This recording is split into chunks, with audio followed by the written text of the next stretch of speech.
लोग कहेला कि सुदामा जी दरिद्र रहले, दरिद्र ना, सुदामा जी दरिद्र ना रहले, सुदामा जी गरीब रहले, गरीब। गरीब में और दरिद्र में अंतर होता है, ध्यान दीजिएगा। गरीब में और दरिद्र में अंतर होता है। गरीब व्यक्ति उसे कहते हैं कि समय से अगर एक रोटी मिल गया उसी को भगवान का भोग लगाकर खाकर सो जाएगा। जिसके पास हृदय में संतोष है वही व्यक्ति गरीब है। दरिद्र के करा के कहल जाला, जिसके हृदय में संतोष तनिक मात्र नहीं है वो व्यक्ति दरिद्र है। 4 गो रोटी पतल में पड़ल बा, 4 गो खाती चिल्लाई जे भाई यही लगले दे दका जने वो राजा तो कहीं हमरा ना मिले। दरिद्र स्वभाव का जो व्यक्ति होता है उससे जीवन में कभी सुख नहीं मिलता है। एगो गाड़ी किनाइल बनो अब वो दूसर का गाड़ी के चक्कर में लग जाए, रात दिन रुपया मेहनत करके जोड़त रह धरत रह। दरिद्र स्वभाव के व्यक्ति के भूख लागल बा लेकिन चौराहा पर खरीद के ना खाई का है आ तो खा ले तो घर वो खाना बनौले बड़े से जियान हो जाई आ 10 गो रुपयो हमार बगली से खर्चा हो जाई। आई 10 गो रुपया ध देव नु तो केनियो से 90 गो आई आ ओई में 10 गो मिला देव तो हमार 100 गो हो जाई। माने दरिद्र स्वभाव के व्यक्ति कड़ी कड़ी जोड़े में ही परेशान रहेला, ओकरा कबो सुख प्राप्त ना होला। एक ताला बा, परेशान होके एक ताला बनौले, एक ताला बन गए तब 2 ताला खातिर परेशान होके लगी हैं कि केहू गनिया भाई के पटीदार के दोस्त के लूट पाट के 2 तलो बनवा दिए। दरिद्र स्वभाव के जो व्यक्ति होता है उसे कभी संसार में सुख नहीं मिलता है। सुदामा जी दरिद्र ना रहले, सुदामा जी गरीब रहले। का रहले? आय गरीब रहले कि नहीं दरिद्र सम दुख जग माही,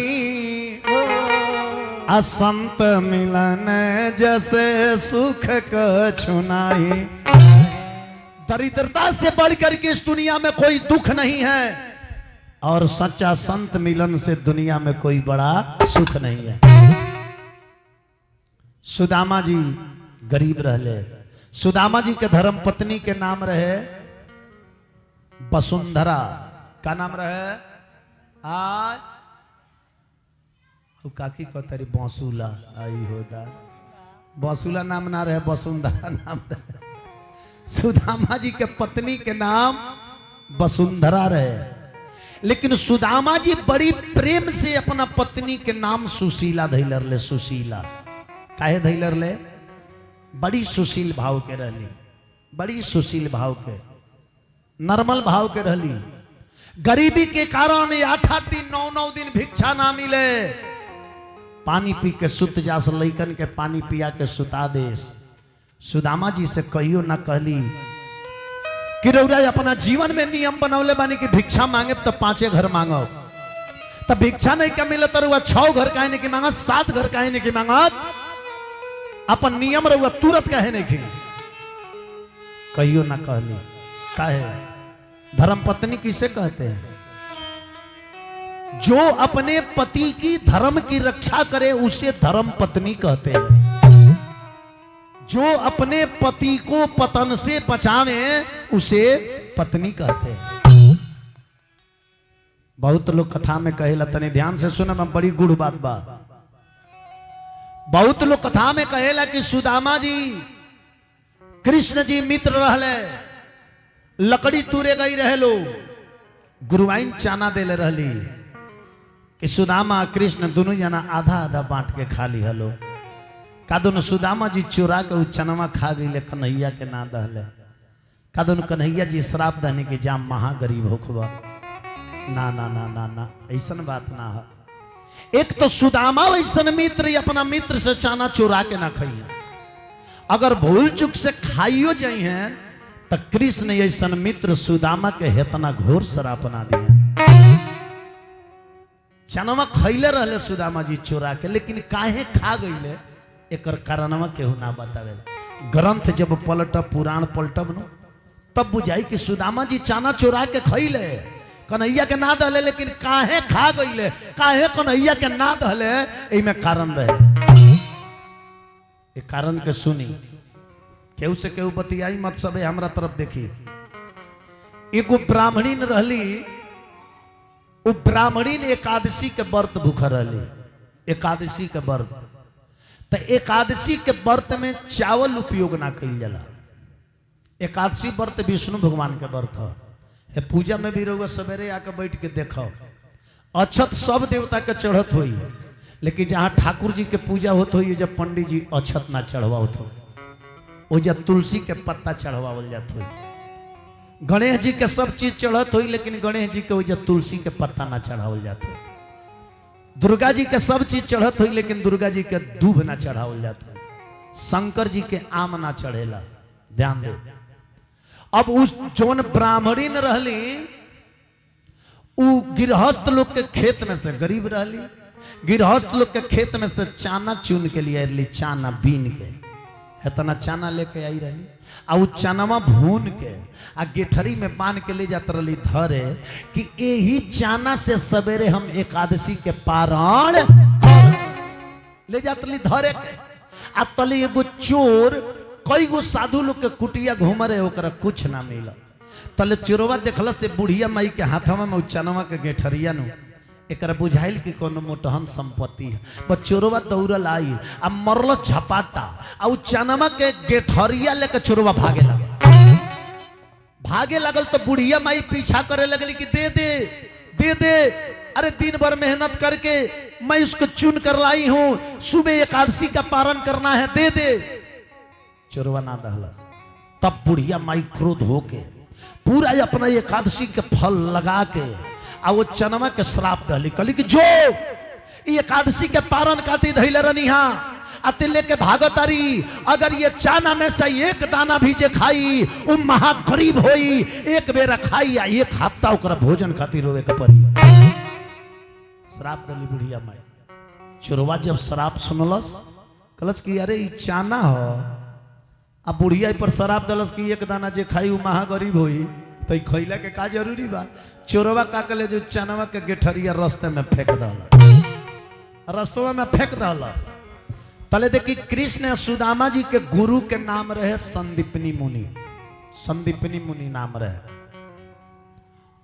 वही जाए एगो शिष्य पढ़े आवत रहे गुरु जी के लगे, वही रास्तवा पढ़े, जमुना रास्तवा में चोरवा उ चनवा के गेठरिया फेंकले रहे, वही रास्तवा पढ़े उ चेलवा पढ़े आवत रहे गुरु जी की। तले ओकरा रास्तवा में चनवा के गेठरिया मिल गए। चनवा के गेठरिया मिलल तो लइका के जीव चना के गेठरी मिलस, तो वही बनहले गेठरिया लेके आई उचेलवा आ लिया के गुरुआइन के हाथवा में दे दलस, कल की गुरुआइन हई रास्ता में मिलल है, ले लिहल जाओ, जेकर होई ओकरा के पता क के दे दिया। अब गुरुआइन के हाथवा में चनवा के गेठरिया दे दलस। तले वही बेरा कृष्ण या सुदामा जी लकड़ी तूरे जाए के तैयार रहे लोग। सुदामा जी ताकत रहले कि गुरुआइन कुछ दे देती नो, दोपहरिया के जलपान हो जाए, ताकत रहले। तले गुरुआइन ने ना सोचली ना समझली, उहे चनवा के गेठरिया उठा के सुदामा जी के हाथवा में दे दो। ध्यान देव हमरा बतिया पर। उहे चनवा के गेठरिया गुरुआइन उठा के सुदामा जी के हाथ में दे दहली आ कहली कि सुदामा ई लेके जा, ई चाना हो, चाना एकरा के लेके जा, आधा तू खा ली हो, आधा कन्हैया के दे दिया। सुदामा जी त्रिकालदर्शी रहले। सुदामा जी के बाप के नाम ब्रह्मवैवर्त पुराण कृष्ण खंड में लिखल बा। बाप के नाम आत्मदेव, महतारी के नाम सुमति रहे। ब्रह्मवैवर्त पुराण कृष्ण खंड में लिखल बा। सुदामा जी त्रिकालदर्शी रहले। त्रिकालदर्शी जब गुरुआइन चाना दहली, सुदामा जी अपना दृष्टि से देख ले कि अरे इ तो श्रापित चाना बा, इ पर श्राप बा, जे एक दाना जे खाई वो महा गरीब होई, एक बेरा खाई ओकरा एक हफ्ता भोजन खातिर रोवे के पड़ी। आ गुरुआइन चना हमारा हाथ में दे के कहली कि आधा तू खा लिया, आधा कन्हैया के दे दिया। यदि चना लौटावतानी तो गुरुआइन के अपमान होता। चना यदि लौटावतानी तो गुरुआइन के अपमान होता। आ गुरुवाइन के कहला अनुसार यदि ये चाना में से आधा हम कृष्ण के देतानी तो ये चाना के श्राप हमारा कन्हैया पर परी ता हमार कन्हैया गरीब हो जाइए, गरीब हो जाइए। सुदामा जी आंख में आंसू लेके कहले मन में कि गुरुवाइन के अपमान भी ना करो, ये चाना में से एक दाना अपना मित्र कन्हैया के ना दे हो, काहे कि चाना खैहन श्राप परी ता हमार कन्हैया गरीब हो जाइए। ये कारण रहे कि लकड़ी तुरे गई तो चुरा के सब चनमा सुदामा जी खा गई। कन्हैया जी ऊपर से उतरनी देखनी, वो तो दुनिया के मालिक सब जानता रे, सब जानता रे। कन्हैया जी सुदामा के हृदय से लगवले, अपना मन में अंदर कहले, मुंह खोल के ना कहले, अंदर कहले कि जा सुदामा मित्र तो ढेर भइले लेकिन तारा इसना एगो मित्र के बचावे खातिर सारा श्रापित चाना तू अकेले खा गई हो। वो औरत हमार भक्ति नहीं, वो हमार भक्ति नहीं, उनकर श्राप तो हम ना काट सकीले, कहे कि अपना भक्त के प्रदान श्राप जब हम ही काटे लगे तो हमार मर्यादा के करी। इत श्राप तरह पर परी, लेकिन जहिया एक गरीबी से आतुर होके, गरीबी से व्याकुल होके मदद खातिर यदि एक डेग तो द्वारिका की ओर बढ़ा देबो तो ताहर मदद करे कन्हैया 1000 डेग नंगे पाँव है, नंगे पाँव। कारण यह रहे कि सुदामा जी उचाना खैला रहे। समझ आई लोग तो ताली बजा देना तो बैठा रहे। तनी रास्ता छोड़ के बैठल जावे नहीं, आओ पड़े लोग आवत जात बा। हाँ अब हम जाए वाला रास्ता छोड़ा, अभी ना मेरा बुझा तब 12 बजे ले लोग आई, कुछ लोग परसदिया के बेरा आई।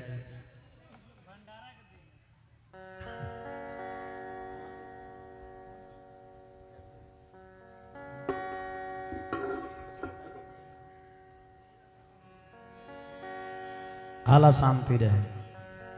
समय आयल सुदामा जी के ऊपर कुछ श्राप पड़ल, श्राप पड़ल बा सुदामा जी के ऊपर। सुदामा जी के 4 गो लड़का रहले जा। सुदामा जी भिक्षा मांगे जा सुनो, 5 घर मांगस। एहू में कारण बजे काहे 5 घर मांगस। प्रतिज्ञा कल कि गरीबी से खैला भी ना मर जाए, लेकिन भिक्षा मांगे तब 5 घर। काहे प्रतिज्ञा कैले? ऐसे प्रतिज्ञा कैले कि चाना 5वां हाथे सुदामा जी के हाथ में आई रहे। 5वां हाथ है।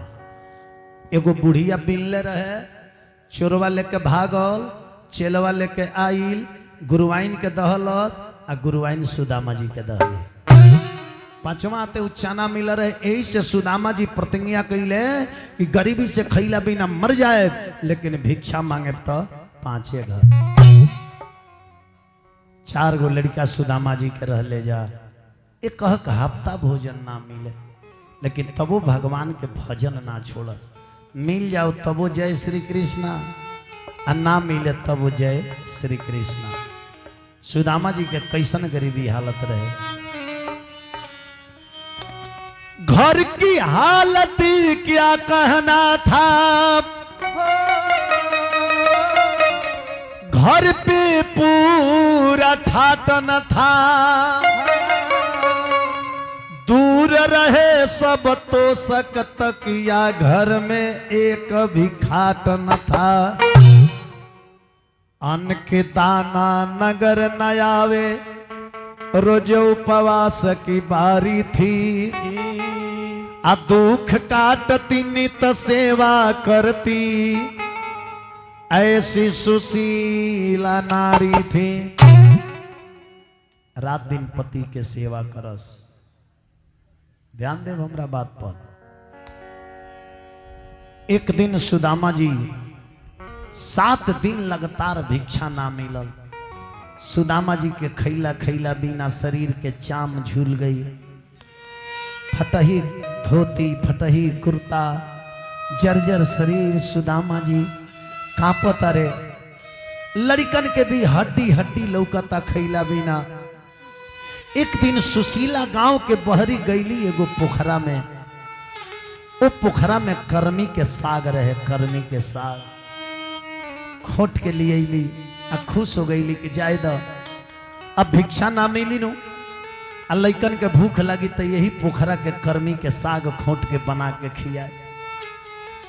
बिहान भइला गईली तो हाय रे करम के मारल उ तालाब में के सारा कर्मी के सगवा सूख गई रहे, सब सूख गई रहे। यही सब कही ले एगो गीत में, बाजी हार गईल जे जिंदगी के, बाजी हार गईल जे जिंदगी के, अरे पलटाई के हुना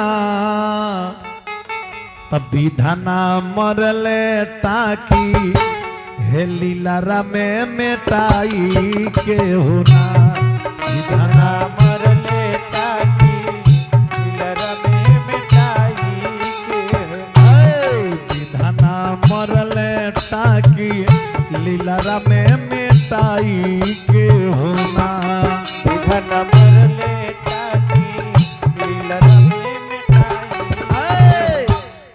देखी कैसन बाटे भगिया सुखल पोखरा में के सगिया, देखी कैसन बाटे भगिया सुखल पोखरा में के सगिया, देखी कैसन बाटे भगिया सुखल पोखरा में के सगिया। खैला बिना लौके ठटरी अन आवे न कौनो, खैला बिना लौके ठटरी केनियो लौकसन ना हो खैला बिना लौके ठटरी कपड़ा बिना खाली बगतरी, जहिया जइबो तहिया अगवा पछवा, हो जहिया जइब तहिया अगवा पछवा जाई हो के हुना, तभी धना मरले टाकी लीला में मेटाई के हुना, धना मरले टाकी लीला में मेटाई के, धना मरले हो टाकी लीला में मेटाई के हुना, धना मरले टाकी लीला में मेटाई। समय सुदामा जी के यही यहाँ बीते लागल। एक दिन सुतला में, तनी ध्यान दे हमारा बतिया पर, एक दिन सुतला में सुदामा जी अपना पत्नी से कहले कि जानता रू कन्हैया, कन्हैया हमार, कन्हैया, कन्हैया हमार बचपन के मित्र हुए, मित्र बचपन के मित्र हुए। ये बात सुशीला सुनली, कली बताई वो कन्हैया और मित्र हुए, तई मित्रता कामना कामे आई, जब बाल बच्चा ही लड़का सब खैला बिना मर जाई है सन, तई मित्रता कामना कामे आई। हमरे से हाथ जोड़ के कहता नहीं, ए माता जी ए बैठी ना बीच में, का खड़ा हो गए बैठी, बीच कथा में नानू खड़ा होकर के सभा में, गोड़ में कोनो कष्ट होकर तो बगल में कुर्सी बजा के बैठ जाए, चिया चिया के लोगवा खड़ा होता कि कहीं हमरो घर के केहू नहीं खन अले में। ध्यान दी, कल की हमरुआ से हाथ जोड़ के कहता नहीं कि अपना संगतिया के घरे जाए, अरे ना कुछ मांगे जब तब मिले के बहाने जाई, मिले के बहाने। अगर उस सच्चा और मित्र हुई है नो, आवे के बेरा अगर विदाइयों में कुछ दे दी है नो, तो कम से कम 8-9 दिन पर तो भोजन मिल जाए, जाए। सुदामा जी कहले कि हम ना जाई, काहे सुदामा जी कह कि हम ना जाए, ऐसे कह कि चना खैले बानी, वो श्राप के प्रभाव हमारा शरीर पर बा, आई शरीर लेके हम द्वारिका में जाई, का जाने कहीं एक छाया हमारा कन्हैया पर पड़ जाओ तो हमारा कन्हैया गरीब हो जाएंगे। देखिए हरदम अपने मित्र के ही चिंता में रहते हैं। आजकल के लोग भी मित्रता करते हैं। मित्र हो तो सुदामा जैसा, कृष्ण जैसा। पहले के लोग मित्र बनावे, ये बार लोग फ्रेंड बनावता, फ्रेंड। आ धोखा होता तो हो जाता बैंड। पहले हमनी के पढ़ी सन इंटर में बीए में, तो लड़का के मित्र लड़का होखस आ लड़की के मित्र लड़की होखस। अलग अलग ग्रुप चले, लड़का के मित्र लड़का, लड़की के मित्र लड़की। ए बार जमाना मॉडलिंग हो गई बा। लड़कवा कहते मेरे गर्ल फ्रेंड है, वो कहती है प्लीज ये मेरे बॉय फ्रेंड है। ये कहाँ दुनिया जाता हमरा बुझात नहीं है। ये दुनिया कहाँ जाता, इसको रोका जाए, रोका जाए इसको। मित्रता कैसी होना चाहिए? मित्रता हो तो दूध और पानी जैसा, मित्रता हो तो दूध और पानी जैसा। जब दूध में आप पानी मिलाते हैं ना, दूध इतना खुश हो जाता है मेरा मित्र आ गया, इतना खुश हो जाता है कि पानी अपने मित्र को अपने रंग में मिला लेता है। पता ही नहीं चलता है कि इसमें दूध किधर है, इसमें पानी किधर है। और जिस भाव में दूध बिकता है ना, उसी भाव में अपने साथ में अपने मित्र पानी को भी बिकवा देता है। अपने भाव में ही पानी को भी जब बिकवा देता है, और जब जो कोई खरीद कर ले जाता है, और जब उस दूध को आग पर चढ़ाता है, तो वहां पानी अपना दोस्ती निभाता है। पानी कहता है दूध से कि मेरा मित्र, तूने मेरा इतना मान सम्मान किया, अपने रंग में मिला करके और अपने ही भाव में मुझको बिकवा दिया, तो चिंता मत कर, जब तक मैं इस बर्तन में हूं तेरे ऊपर कोई आंच नहीं आने दूंगा, आंच नहीं आने दूंगा। तो छन छन छन छन छन छन छन छन कह पनिया जरे लगेला, छन छन कह पनिया जरे लगेला। जरत जरत जब फाइनल पनिया जर जाला, तब दूधवा बेचैन हो जाला। दूधवा बेचैन हो जाना कि तूने मेरे मित्र को जला दिया, तूने मेरे मित्र को जला दिया, मैं इस बर्तन में नहीं रहूंगा, बर्तन से बाहर हो जाऊंगा। जब एक बार दूधवा उफान मारेला बर्तन से बाहर गिरे खातिर, तले टप दे के पानी लेके मार देला।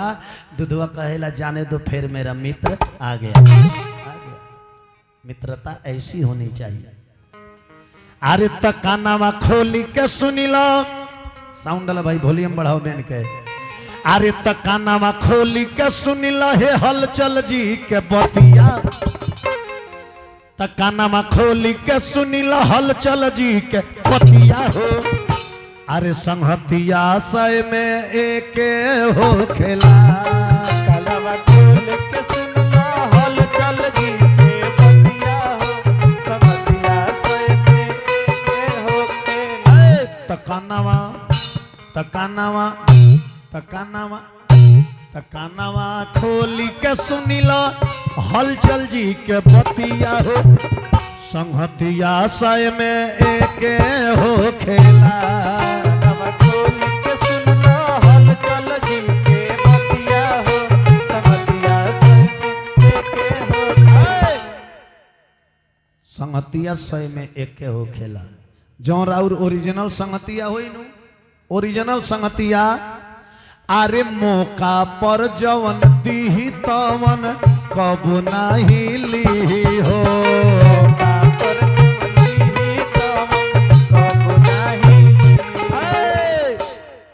अरे मौका पर जवन दी तवन कबू नाही ली हो। छोड़ी नाही हाथ साथ जहिया ले जी हो, छोड़ी नाही हाथ साथ जहिया ले जी। मौका पर जवन दी तवन कबो नाही ली हो, छोड़ी नाही हाथ साथ जहिया ले जी हो। त कबो बिगड़े ना दी, त कबो बिगड़े ना दी सपनों में इज्जतिया हो। संहतिया सय में एक हो खेला, कबो बिगड़े ना दी सपनों में इज्जतिया हो। समतिया सय में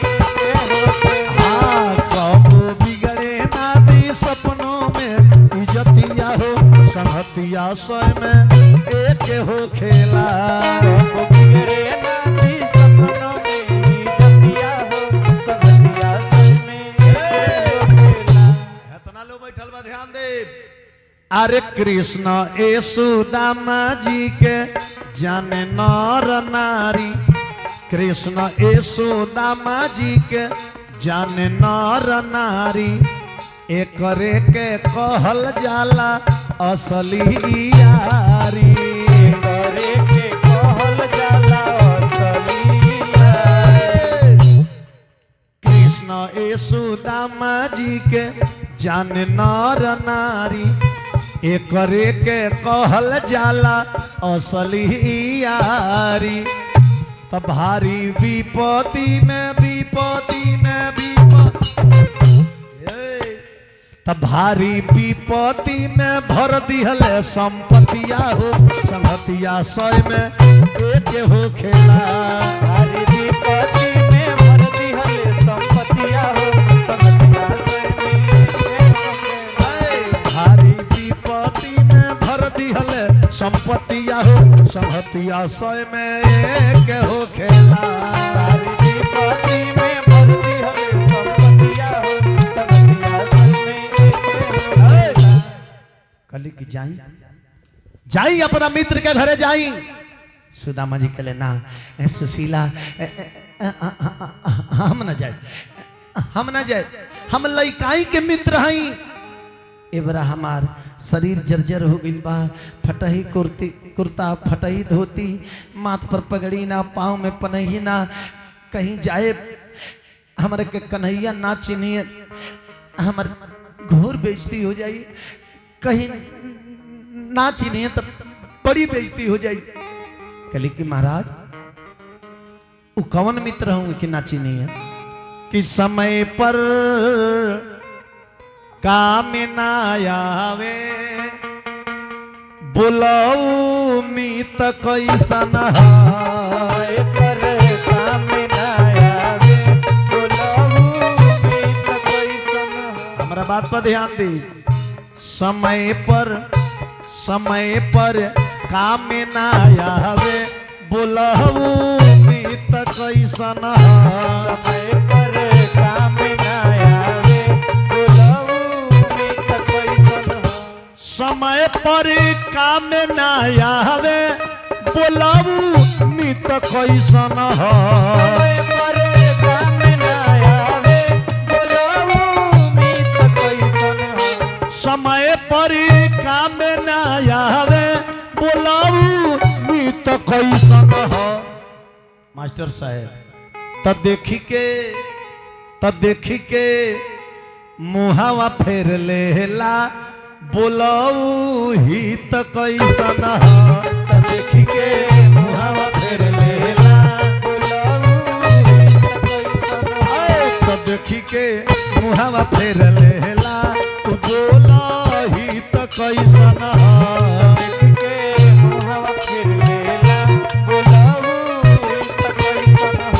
तब देखी के मुहावा फेर लेला बोलाऊ हित कैसन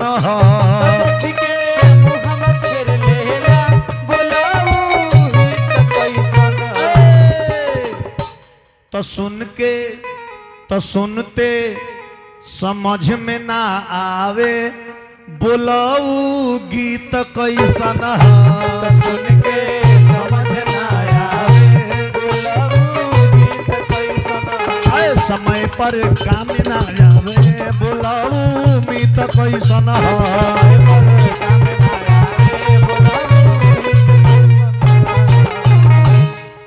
तो पैसा दे के खरीदल बा बोलाऊ सीट कैसन प्रेम से बोली वृंदावन बिहारी लाल की जय। सुदामा जी कहले कि ना हम ना जाए। तो देखी समझदार औरत जवन होली नु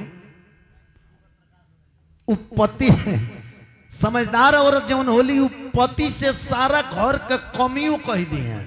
अब पति के दिमाग पे उतना टेंशन ना हो।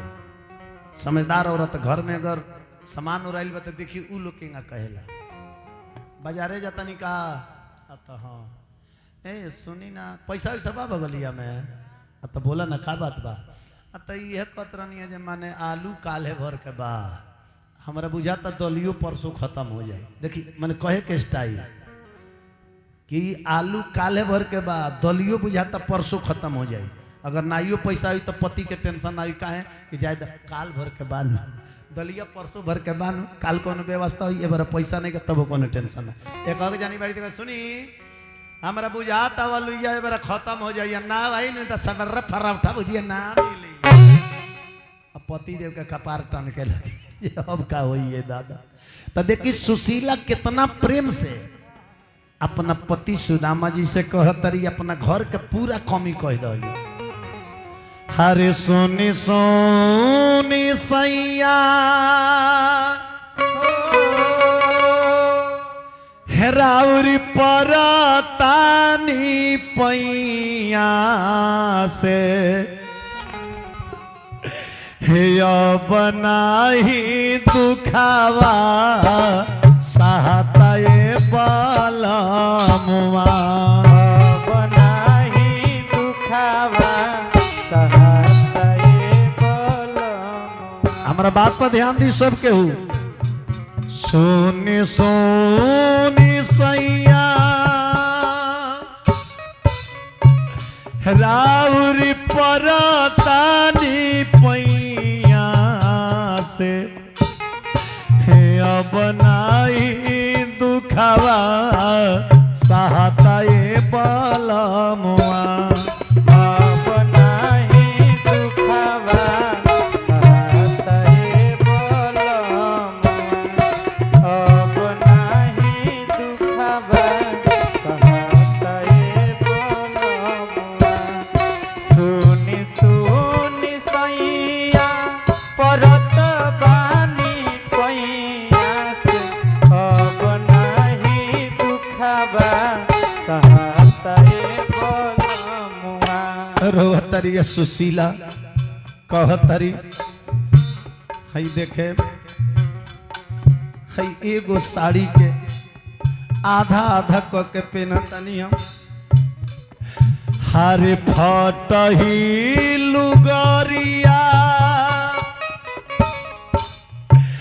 हमर गतरिया ढाकते नहीं खे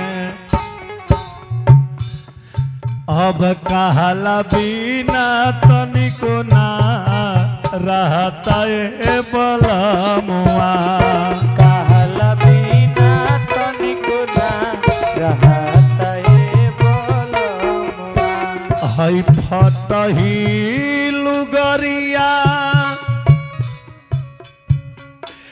हमर गतरिया ढाकते नहीं खे कहला बिना तनिको ना रहता ए बलमुआ कहला बिना तनिको ना रहताए बलमुआ। हे लइकन के दासा देख हे लइकन के दासा देखी कैला कैला भी न कौन दासा बैल बा। अरे बाप की जिंदगी में अगर बेटा खैला भी ना मर जाओ ना और बाप के बड़ा लोग धिरकारेला कि बाप के रहते बेटा खैला भी ना मर गो। आनवा भइल दावा हर घर में ना एको पावा हई बबुआ मांगे ले सन जल खावा ए बलमुआ हई बबुआ मांगेले सन जल खावाए बलमुआ। अरे आनवा भइल दावा हर घर में ना एको पावा हई बबुआ मांगे लेसन जल खावा ए बलमुआ बबुआ मांगेले सन जल खावाए बलमुआ। सुदामा ऐसन गरीबी भगवान संसार में तू केहू के मन दिया कली जाई आई घर के बर्तन के दासा देख हई घर के बर्तन के दासा देख। अरे फूटल बाट तसली तावा, हरे तुलम बा मकई के लावा, बोल कबले पी के रही हवा ये बलमुआ। बोल कबले पी के रही हवा ये बलमुआ। अरे फूटल बाट तसली तावा, अरे तुलम बा मकई के लावा, अरे बोल खबल पी के रही हवा ये बलमुआ। बोल कबले पी के रही हवा ये बलमुआ। सुन तनी घर में न 60 सौआ, अरे अब कुछ करी रउआ, हई पेटावा भइल भूखिया से आवा ये बलमुआ। पेटवा भइल भूखिया से आवा ये बलमुआ। हई पेटावा भइल भूखिया से आवा ये बलमुआ।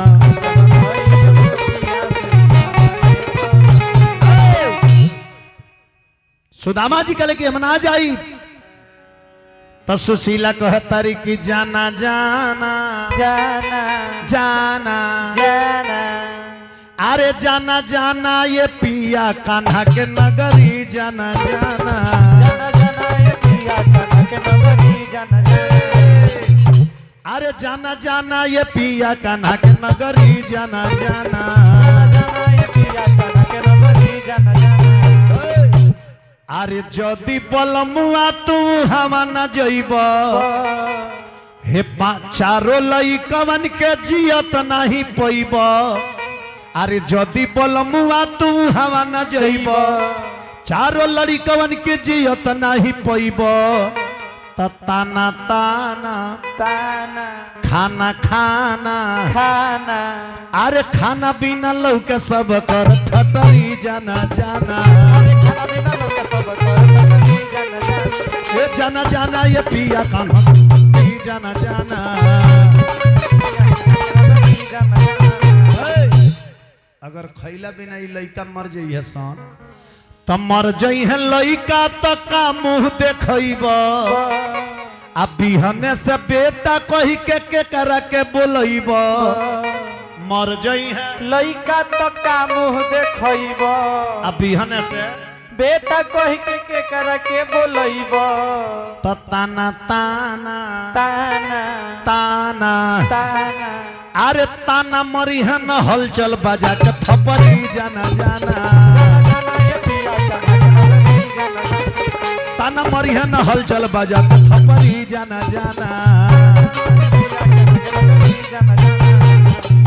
अरे जाना जाना ये पिया कान्हा के नगरी जाना जाना। जाना जाना ये पिया कान्हा के नगरी जाना जाना। सुदामा जी कहने ठीक बा,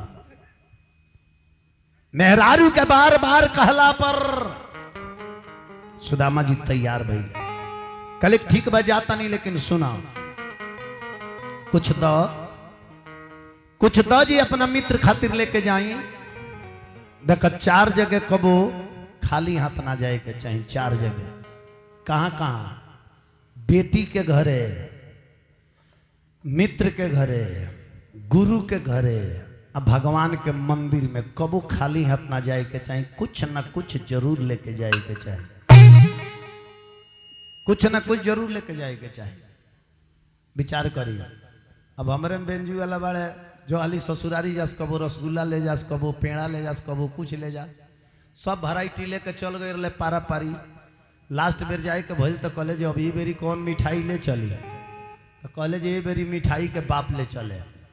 तो खेत में से कटले गाना एक बोझा, आ गाना बांध के ले जाके जब ससुरारी पटक तरह शाहजी के लिए बाबू ई का हो, कहले जे रउआ का जाने सब मिठाई तो रउआ लोग खैले ही मानी। अब की बारी मिठाई के बाप लेके आइल बानी। कहलो जे ई कौन मिठाई है? तो कहता नहीं जानो, यही मुखिया के चीनी बनेला, आई चीनी सब मिठाइया में पड़ेला। तो अब की दिन मिठाई के बाप लेके आइल बानी। विचार करी। सुशीला कली की कुछ दो, सुशीला कली जी का दी हम, सुदामा जी कली की कुछ दो जी हम लेके जाई। सुशीला कली का दी का बा लेके रही पड़ोसी के घर से मांग के लिया, उतनी पड़ोसी के घर से। तब पड़ोसी के घरे गईली तो 4 मुट्ठी चिवड़ा मांग के लिए। कम मुट्ठी मांग के लिए 4 मुट्ठी चिवड़ा मांग के लिए पड़ोसी के यहाँ से। देखिए हम लोग से कहे पड़ोसी से कबो बिगाड़ ना करे के चाहिए। पड़ोसी से झगड़ा होता तो झगड़ा कर ली, ईटा पत्थर चलता खूब चला ली, लेकिन बोल चाल बंद मत करी। बोल चाल बंद कर दे, झगड़ा सल्टे के सारा रास्ता बंद हो जाए। रउआ पड़ोसी की यहाँ सवेरे नमकीन भेज के दे की साझ ले रउरा यहाँ रसगुल्ला जरूर चली आई। हितनाथ से बिगड़ता तो बिगाड़ ली, लेकिन पड़ोसी से मत बिगाड़ी। का है अरे वह घर में आग लगी नु तरा और हितनाथ बिहान भैला वही है राखी बिटोरे खाती, लेकिन रउआ घर में आग लगी नु तो रउआ ले बेचैन और पड़ोसी हो जाई है। रउआ 1 बाल्टी पानी फेंकब तो 15 बाल्टी फेंकिए। का है जल्दी बुताव न तो एक बाद अब हमारे धरे वाला बोल ले, जल्दी बुताव न तो एक बाद हमारे धरे वाला बा। तो सबसे ज्यादा और पड़ोसी बेचैन हो जाइए। तो सुशीला 4 मुट्ठी चिवड़ा लेके अली, गेठरी में बांध डाली। इतना लोग बैठल बा, सौगात लेके सुदामा जी अपना मित्र कन्हैया के यहाँ जा। कथा कहाँ रहा? बड़ा ध्यान से रउआ लोग सुनत रहनी है, बोली लो कहाँ रहा कथा? उन्हें रख दिया जाओ, जेकर पियास लगी खुदे पानी पी ली। सुदामा जी उ चिवड़ा के गेठरी ले ले बड़े, ध्यान दी। सुशीला गेठरी में बांध के लिया के हाँ ऐसा जगह धो दे बनी ले लोग के तिले तिले कंठ सुखत रही। हाँ हाँ अब गिलासो तनी धो दीजिए, वही में हजूराई रहे। हाँ सुदामा जी उ चिवड़ा के गेठरी कांख तर दबले आ लेके द्वारिका की ओर चल रहे। अरे लल बाड़ चिवड़ा के गेठरिया हे पजरिया में,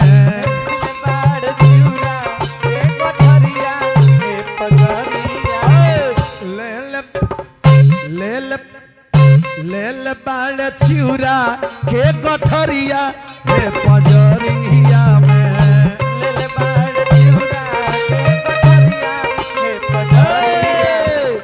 द्वारिका नगरिया के धैले डगरिया,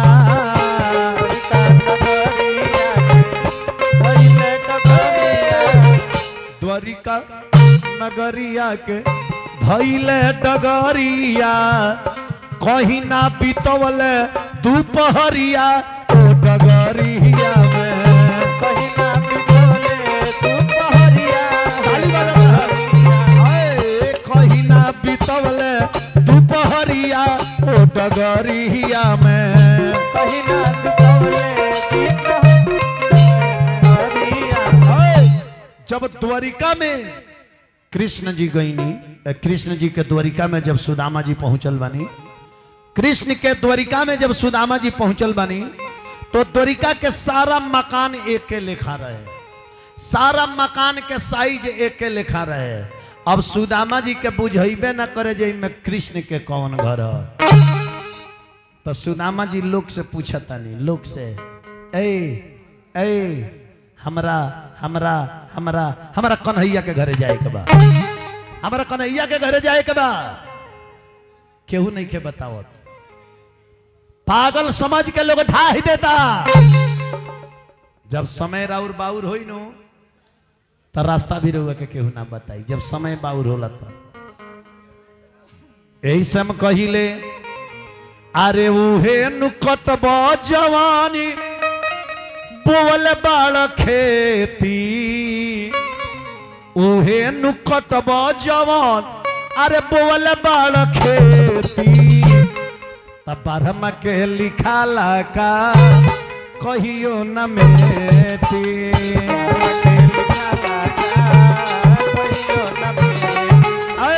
बारहमा के लिखल का कहियो न मेटी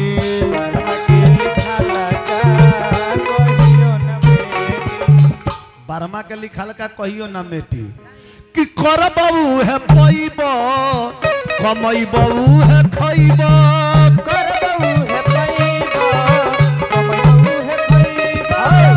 कर बहू है पैब कमई बहू है खैब अरे दोसरा के देखी देख अनेर लाल जैब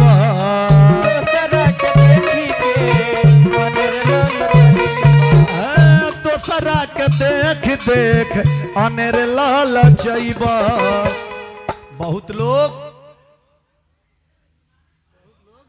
बहुत लोग भगवान की हम जाला मांगे तो का मांगेला ए प्रभु जी ए काली माई ए दुर्गा जी हमार लड़का विदेश चल जाई नु आ पहिल का तनख्वाह भेजी नु तो तारा के नारियल चुनरी चढ़ाए देवतो देवी के लोग घूस देखावेला मैंने उ जाई विदेश पहिल का तनख्वाह 50,000 भेजी तो 500 के नारियल चुनरी चढ़ा दी ध्यान देवे के बाद बहुत लोग अल्ट्रासाउंड करावेला बेटा होखे दो बेटी ही मार दो अरे उनके दिहल का हट बेटा और बेटी उनके दिहल का हट बेटा चाहे बेटी तो उनकर लिखा लका कहियो न मेटे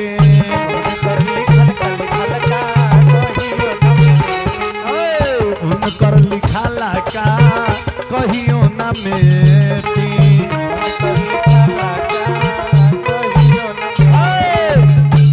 लोग से सुदामा जी जाके पूछता रहे कि हमरा कृष्ण के घरे जाए के बा तो समय जब बाउर होला नो तो लोग रउआ के रास्ता भी सही ना बता पाए एक बेर हम ही आवत रहनी राती का नंबर प्रोग्राम रहे एक नाइट के प्रोग्राम रहे तिवारी सहरवना आ रास्ता हमने के गबड़ा गई सन धर्मौली से दूसरा रास्ता कट गई सन तो एगो बेग ले एगो आदमी भेटाइल रास्ता में तो भाई जाइए से पूछ लिए पूछनी से भाई हमने के तिवारी सहराम में जाए के बाद तो उ देखी का बस बस वही जा तो हमरो जाए के बाद बस हम दया वाला आदमी कनी जे पैदल बड़े रात होता 8:30 होता यही पर गड़िया पर बैठा लेवे कि हमनियों के आराम हो जाई बार बार पूछे के ना पड़ी बताओ लेके चल जाई है बैठा लेने से भाई बैठा हमने का और ही आराम हो गल जे रास्ता पूछे के ना पड़ी तू बताओ लेके चल चल आ का कहिए महाराज घुमावत घुमावत तिवारी सोहरावना से 15 किलोमीटर है ना उरे लेके चल गई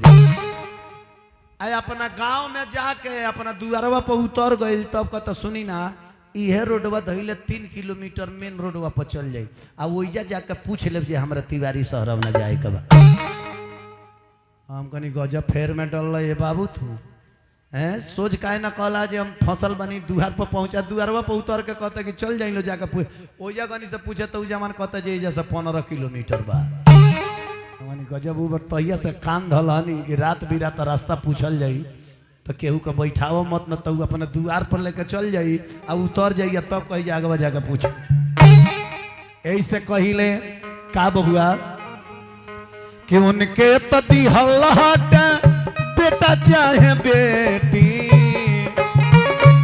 बेटा चाहे बेटी 12 के लिखाला का कहियो न मेटी अब सुदामा जी पूछत रे अरे गलिया न पूछले सुदामा गलिया न पूछले सुदामा अरे गलिया न पूछले सुदामा गलिया न पूछले सुदामा हे में कौन हट कान्हा के वटरिया है नगरिया में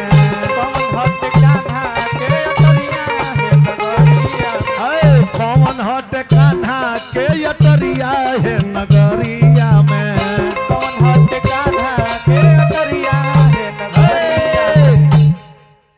स्वयं कृष्ण जी कहनी प्रेम से बोली वृंदावन बिहारी लाल की जय। तनी बतियाई लो मत कथवा पर ध्यान दिया जा कथा पर ध्यान दिया कन्हैया जी कनी सत्यभामा से कि सत्यभामा मेरा मित्र आ गया है, कोई रास्ता नहीं बता रहा है। भगवान एगो वृद्धा के रूप बना के नहीं, वृद्धा के तनी हाला शांत रहे, धीरे धीरे बतियाओ जाओ, व्हाट्सअप लेखा बतियाई लो। मेरा मित्र आ गया, कोई रास्ता भी नहीं बता रहा है। भगवान एगो पुरनिया जलपा के रूप बनौनी, आके पूछत तनी बाबा केहू के खोजत तनी का, केहू के खोजत तनी।